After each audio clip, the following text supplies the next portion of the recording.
राघव की शादी को पूरे 5 बरस हो चुके थे, पर गुजरे 5 वर्षों में राघव ने बहुत दुख देखे व सहे, जिसमें से सबसे बड़ा दुखदायी पल रहा पत्नी दामिनी की आकस्मिक मृत्यु। राघव अपनी पत्नी दामिनी से बेहद प्रेम करता था।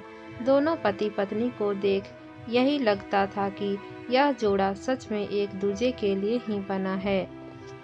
पर होनी अनहोनी को कौन जाने। विवाह के पूरे 2 वर्ष बाद दामिनी ने एक सुंदर लड़के को जन्म दिया। घर में लड़का पैदा होने की खबर सबके चेहरे पर मुस्कान ला गई। इधर राघव दामिनी और उनका एक बेटा खुशहाल जीवन जी रहे थे। उधर घर के अन्य सदस्य भी नन्हे मेहमान को देखकर अति प्रसन्न थे। विवाह के उपरांत लड़की के 2 घर हो जाते हैं, जिसमें से एक उसका मायका और एक ससुराल। इसे सौभाग्य ही कहेंगे कि दामिनी को अपने दोनों घरों में बेहद प्रेम मिलता था।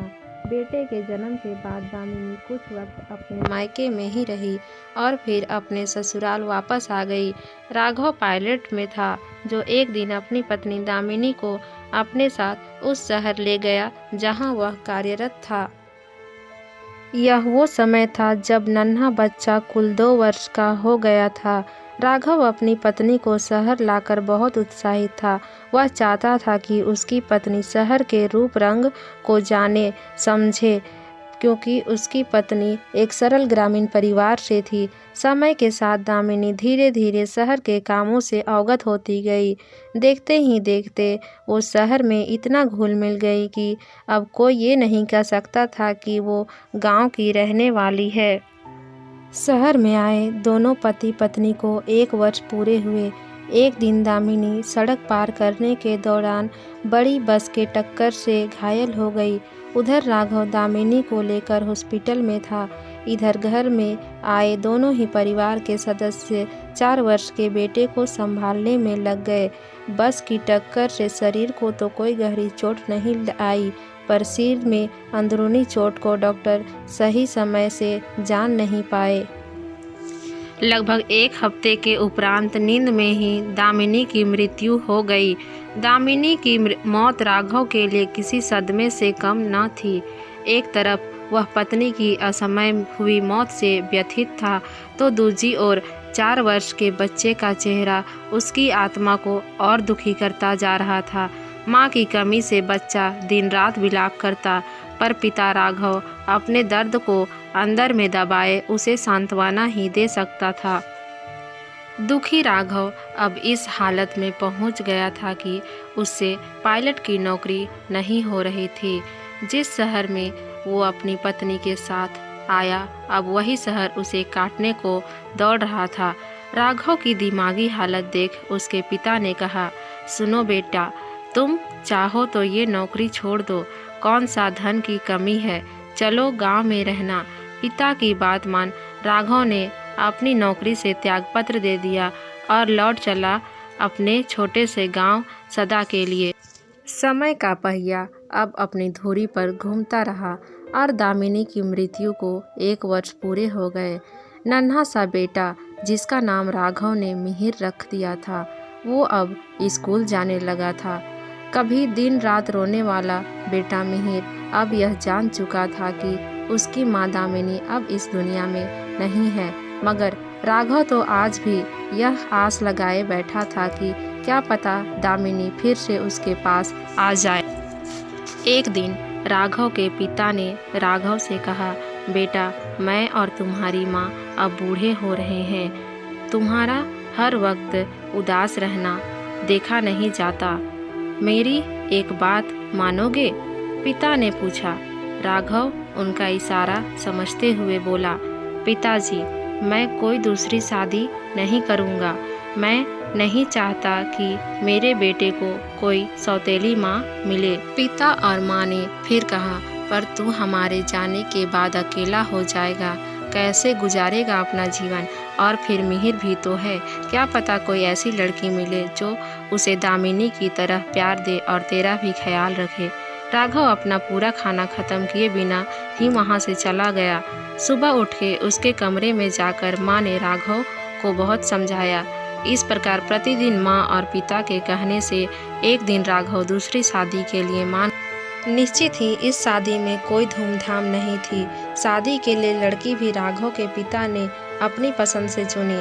बेटे राघव की दोबारा शादी होती देख उसके माता पिता बहुत खुश थे। उन्हें यह पूरी उम्मीद थी कि उनका बेटा राघव फिर से पहले की तरह हंसने और खिलखिलाने लगेगा। राघव की दूसरी पत्नी का नाम सीता था। एक दिन राघव ने अपनी दूसरी पत्नी सीता से कहा, देखो, मैं नहीं जानता कि मैं तुम्हें पूरा प्यार दे पाऊंगा या नहीं, पर मैं यह ज़रूर चाहूँगा कि तुम मेरे और अब हम दोनों के बेटे मिहिर को पूरा प्यार दो। सीता, मैं यह नहीं जानता कि तुम क्या सोचोगी, पर मैं तुमसे एक बात कह दूँ कि मैं कोई दूसरी संतान नहीं पैदा करूँगा। अपने पति राघव की बात सुन सीता कुछ न बोली, पर मन ही मन बहुत रोई। घर में आई नई बहू दामिनी का ही पुनः अवतार जान पड़ती थी, क्योंकि वो अपने सास ससुर मिहिर राघव का पूरा ख्याल रखती। सीता के इतने अच्छे व्यवहार पर भी राघव उससे दूरी ही बना के रखता, पर वो सीता को कभी बुरा भला नहीं कहता था। बेटा मिहिर और सीता अब पक्के दोस्त बन चुके थे। सीता अपने पति राघव के कहे अनुसार उसका अच्छा ख्याल रखती। बेटा मिहिर अपनी नई माँ से काफ़ी घुल मिल गया, जैसे वही उसकी वास्तविक माँ हो। वैसे भी हमारे समाज में यह कहावत प्रसिद्ध है कि जन्म देने वाले से पालने वाला का महान होता है।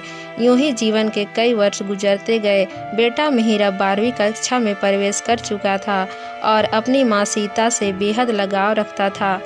मिहिर और सीता का अपार प्रेम देख राघव खुश था, मगर ना जाने वो सीता को अब भी पूरी तरह क्यों ना अपना सका।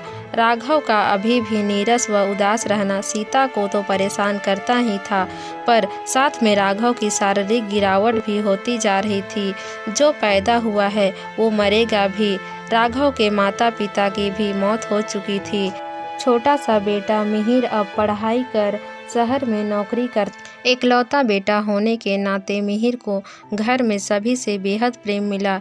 यूं ही शहर में नौकरी करने के दौरान मिहिर को अपनी ही सहकर्मी से प्रेम हो गया, जिससे विवाह करने के उत्सुकता के लिए सबसे पहले उसने अपनी सौतेली माँ सीता को बताया। जब यह बात सीता ने राघव को बताई तो उसने भी इस प्रेम विवाह को मंजूरी दे दी। इस प्रकार एक दिन मिहिर भी विवाह के बंधन में बंध गया। विवाह के उपरांत मिहिर अपनी प्रेमिका, जो अब पत्नी बन चुकी थी, उसके साथ वहीं शहर में रहने लगा। इधर गांव में बैठा राघव, जिसके चेहरे पर बुढ़ापे की लकीरें साफ दिखाई दे रही थी, अपनी पत्नी सीता के साथ अपने जीवन को धीमी गति के साथ जीता चला जा रहा था। सीता भी अब बूढ़ी हो चुकी थी। ना सीता बूढ़ी हो चुकी, कितने त्याग किए, पर उसके त्याग को राघव कभी न जान पाया। वक्त बदल गया। बेटा मिहिर अब अपनी पत्नी के साथ विदेश को रवाना हो उठा। गांव के घर में बूढ़े सीता और बूढ़ा राघव अब अकेले थे, पर सीता राघव से भी ज़्यादा अकेली थी, क्योंकि उसका पति जीवन का इतना अरसा गुजर जाने के बाद भी कभी प्रेम के 2 मीठे बोल ना बोला। बेहद ठंड की रात थी वो। उसी रात राघव दुनिया से चल बैठा और सीता को और अधिक अकेला कर गया। ना पति, ना बेटा, ना बहू, ना सास ससुर और ना ही माँ बाप। सीता किसी दीवार पर लगे सीलन के समान हो गई थी, जिसे ज़रूरत थी सजाने की, संवारने की।